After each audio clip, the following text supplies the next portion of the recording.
সমস্ত মানুষের জন্য আল্লাহ পাক এই কোরআন নাজিল করেছেন। কোরআন কার বাণী?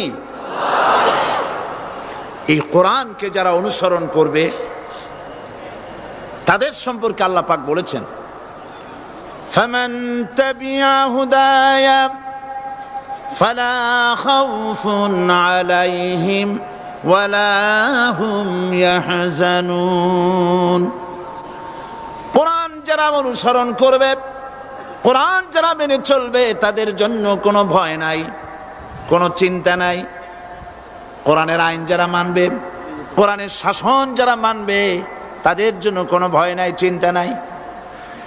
কোরআন আল্লাহ রাব্বুল আলামিন এই পৃথিবীতে তাবিজ লেখার জন্য পাঠান নাই।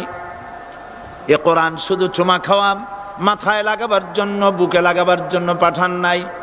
কোরআন পাঠিয়েছেন আল্লাহ রাব্বুল আলামিন, মানুষেরা কোরআন পড়বে, কোরআন বুঝবে, আর কোরআনের বিধান অনুযায়ী ব্যক্তি, পরিবার, সমাজ এবং রাষ্ট্র গড়বে। বলেন আলহামদুলিল্লাহ।